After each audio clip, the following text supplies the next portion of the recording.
اول پیش همی برادرها آمد در نزدشون نشست، گفت من پیغمبر خدا هستم، من برای دعوت شما آمدم، اگر خداوند هدایت تو کنه، اگر شما اسلام قبول کنید، نام شما در تاریخ به نیکی یاد می شود، نام شما را همچون مسلمانای عهد اول و همچون صحابگان پیغمبر صلی الله علیه و سلم ذکر میکنند. اما اگر شما این شرایط این امکان استفاده نبرید، شاید نامتون یاد شود اما فقط به لعنت، به تکذیب. عبدیالیل بدبخت گفت اگر که خداوند ترا پیغمبر کرده باشه، پس چرا پرده های خانه کعبه را به دست خودش درست نمیکنه؟ پس چرا قرشی ها میکشنش؟ پدرسگ مسعودش گفت دیگر آدم یافت نشد که ترا پیغمبر گذاشتن. چرا یتیم عبدالله پیغمبر میشد است؟ مثلا من نه، مثلا ابو سفیان نه، ابو سفیان ابن حرب. حبیبش گفت من به تو سخن نمیگویم، زیرا اگر تو پیغمبر باشی من قدر منزلت آن رو ندارم که با یک پیغمبر رو برو ایستاده و صحبت کنم. اما اگر دروغگو باشی، با دروغگو سخن گفتن حیف است. حضرت دید که از اینا هیچ دیگه صدایی نیست. اگر شما از ریختن موی سر یا اینکه از بریشی، از لاغری، بی‌اشتیایی بودن، از وزن نالازمه، پرستاتیت، درد دل، درد گرده، درد معده و یا اینکه خونو گرفتگی روده ها اذیت میکشید، پس با این رقم های در روی اکران بوده زنگ زنید، کمی از بیماری خود معلومات دهید، دوره های گیاهی لازمه را به شما شرکت شفافرما توصیه میدهد. صدایی نیست، هیچ امیدی نیست. از جاش خست، گفت به هر حال همین صحبت امروزه مورد سیر است، آشکار نکنید. اما پدر سوخته ها حتی همین خواهش پیغمبرم رعایت نکردند، در بین شهر طائف جار زدند. حضرت مدت 10 روز در طائف سکونت اختیار کرد، دل شکسته نمیشد، زیرا فرمان از جانب خداوند بود. دل شکسته نمیشد، بعضیا دشنامش میدادند، بعضیا از پیشش میراندند، اما حضرت گردن کج کرده و نزدیک یک تمامی سرورای سقیفه نزدشان رفت و به سوی خدا دعوت کرد. ببینید کار چه خیلی مشکل است. بعدا دید که هیچ مراد حاصل نیست. از این گذشته دیوانه ها و احمق ها و کودک ها را جمع کردن، ثقفی ها بر ضد پیغمبر صلی الله علیه و سلم الانیدن، کشکش شدن، مثل که سگ کشکش میتی. سنگ ها در دست پیغمبر صلی الله علیه و سلم نیت خارج شدن از طائف داشت که در راه از ده جانب ایستاده و حضرت زیر سنگ ملامت دشنام قرار دادن. زید ابن حارثه بیچاره با بدنش پیغمبر صلی الله علیه و سلم میپوشاند، سرا همه کفی، همه در خون آغشته، اما چند نگه میداری آخی؟ چندین سنگش در بدن مبارک حضرت صلی الله علیه و سلم اصابت کرد، پاها به خون آغشته. وقتی که پای مبارک در زمین میگذاشت، زمین پر از خون میشید، از تمام بدن خون جاری بود. دید که وضعیت بسیار بد است. در راه یک باغی بود، از دست این ظالما و این جاهلا و احمقها حضرت همراه زید ابن حارثه پسرخواندش داخل باغ شدند. وقتی که اینا در باغ داخل شدند، بعد کودکان و دیوانگان و اخران و احمقان بعد خفا گشتند. در باغ حضرت به تنه دیوال تکیه کرد و دعای معروفی خچه کرد، دعایی را که انشاءالله هر یک مسلمان اگر در مشکلی به افتاد همین دعا را بکند، خداوند براش کشایی شیطان میکنه. حضرت که بسیار بسیار دل مانده شده بود، جانش به لبش رسیده بود، تکیه به دیوال به سوی خدا مراجعت کرد، گفت اللهم الیک اشکو ضعف قوتی. پروردگارا من به تو شکایت میکنم. گفت خدایا، گفت شکایت دارم از ضعف قوت، از بی قوتی به تو شکایت میکنم.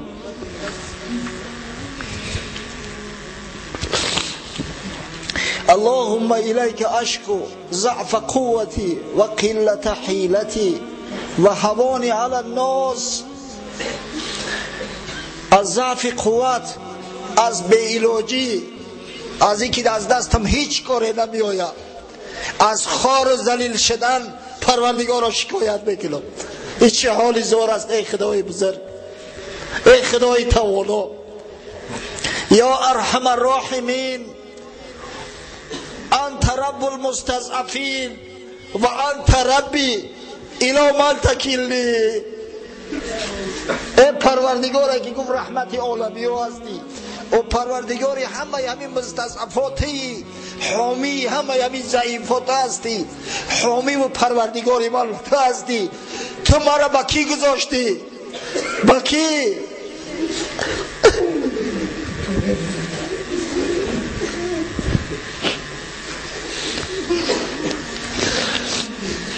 ایلا بعید یتجهمونی. تو مرا به همه آدم دوری سنگدیلی احمقه که وقتی مرا میبینه کاش قوق در هم میکشه، دشنام حقارت میکنه، تو به همین مرا واگذاشتی. ام ایلا عدوین،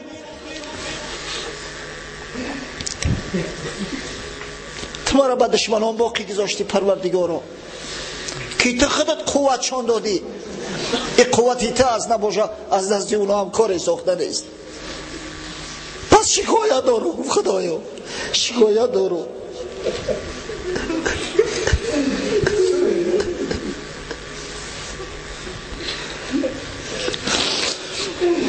اما پیغمبر خدا است، پیغمبرها از حکم خدا آگاهند، پیغمبرها عاشق هم غضب خدا هستند هم عاشق لطف خدا. پیغمبرها تمام امتحانا را جوان مردانه متحمل می شوند. گفت این لم یکن بک علی غضب فلا ابالی. با وجود این گفت پروردگارا اگر من بدانم که تو نسبتی من غضب نداری، اگر تو نسبتی من غضب نمیکنی، من پروای این جور ظلمی دشمنان را ندارم، همه امیدم به تو است. ولکن عافیتک هی اوسع لی. اما من امید عافیتی تو را دارم پروردگار. من امید دارم که تو در پهلوی من شیر مردا را بس کنی، تو از اسلام و از من پشتیبانی کنن، تا نگذارن که هر یک خیره سر، هر یک عاقی پدر، هر یک پدر لعنتی دیوانه نسبت من ظلم روا ببیند و همه در دست تز پروردگارا. ولکن عافیتک هی اوسع لی.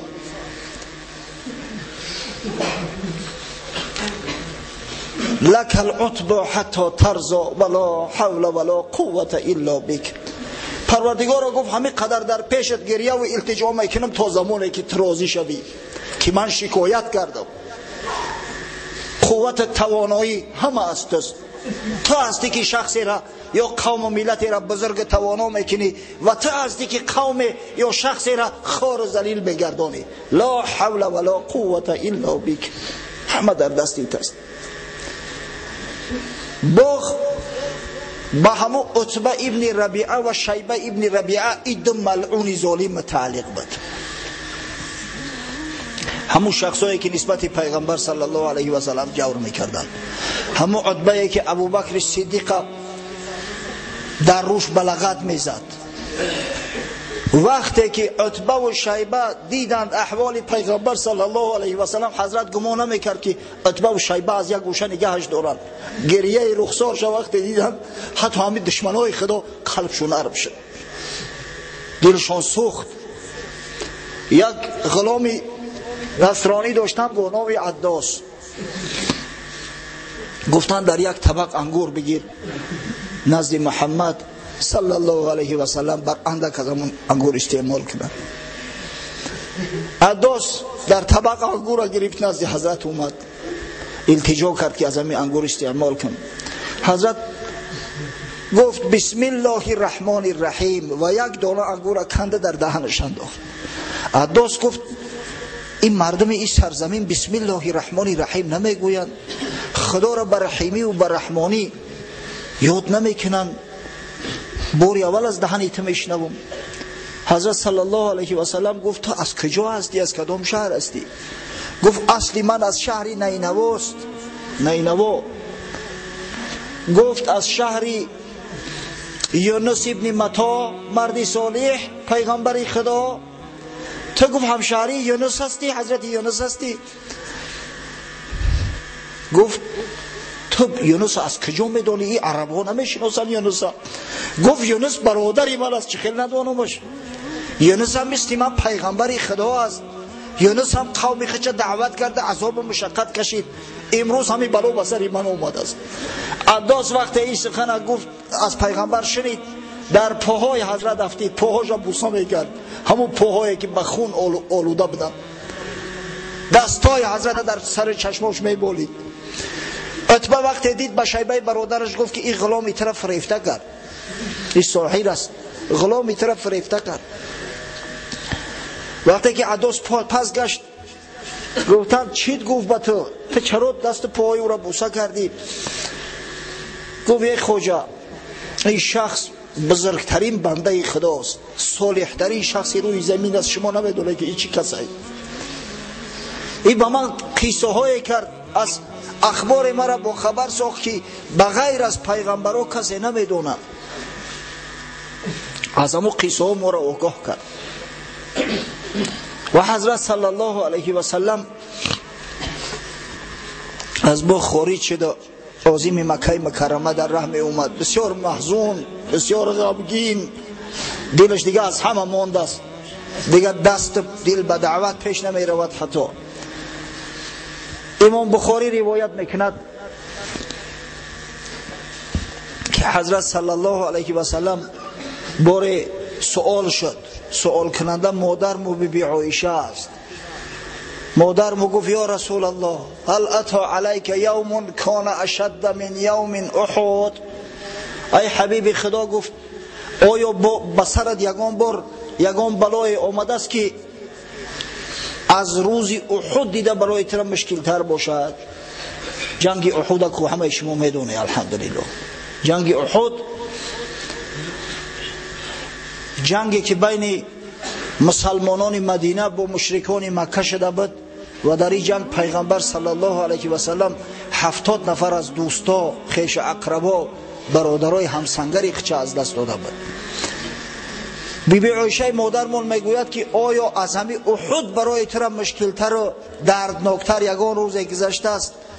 حضرت صلی الله علیه و سلم گفت یا عایشه لقد لقیت من قومک ما لقیت، من از قوم تو، گفت ای عایشه، عذابهای زیاد دیدم، اما شدیدترین عذابی که من از این قوم دیدم همون روز عقبه بود که وقتی نزدی او سه برادری ثقفی رفتم، نزدی عبدیالیل، نزدی مسعود و نزدی حبیب، و مرا قبول نکردند.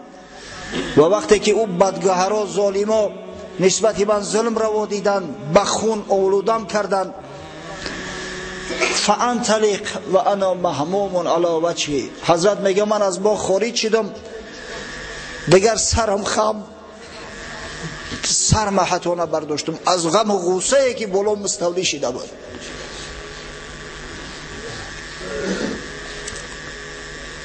تا اینکه با قرن ثعالب رسیدم. این قرن ثعالب نام یک موضع است، امروز با نام قرن المنازل یاد می شود.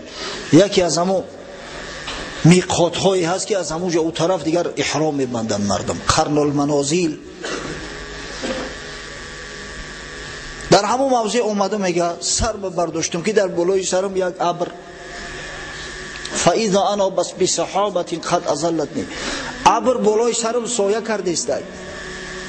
حیران شدم، میگه تمام راه از سقیف تا نخله خداوند امر کرده است ملائکه ها را ابر آوردیان در بالای سری پیغمبر صلی الله علیه و سلم که حبیب خدا در زیر آفتاب تفسان عذاب نکشد. حضرت همین قدر میگه غم اندوه داشتم که سرم از زمین نبرداشتم، حتی متوجه نشدم که در بالای سرم ابر است. در شوال، در نیمه تابستان، در گرمی تفسان، در حجاز که در یک سال یک بار یا دو بار آیا باران میبارد یا نه، ابر اومده است بالای سری پیغمبر. حضرت میگه فاذا نظرت فإن فيها جبرئیل علیه السلام، وقتی خسرو دقت کردم، میگه نگاه کردم حضرت جبرئیل علیه السلام از پشتی ابر نمودار شد. فنادانی فقال ان الله قد سمع قول قومك لك و ما ردوا عليك. حضرت جبرئیل میگه صدام کرد، گفت ای حبیبی خدا تو محزون نشو، تو تنها نیستی. خداوند همه او جبر و او رذیلی های کردن همه او را دید، همه سخنهای قبیحی که در حق تو گفتن خداوند همه را نسبت خود قبول کرد. و قد بعث الیک ملک الجبال لتأمره بما شئت فیهم. ملائکه که ها را نزد تو فرستاد، ملائکه را که ها در اختیارش هستند، هر امری که کنی اجرا میکنن. تو شکایت کردی که من کسی ندارم، شکایت کردی که کسی از من پشتیبانی نمیکنه، خداوند عرض دادی ترا شنید، شکایت ترا قبول کرد. یک ملائکه بزرگ شکی تمامی که ها در اختیارش هستند به خدمت تو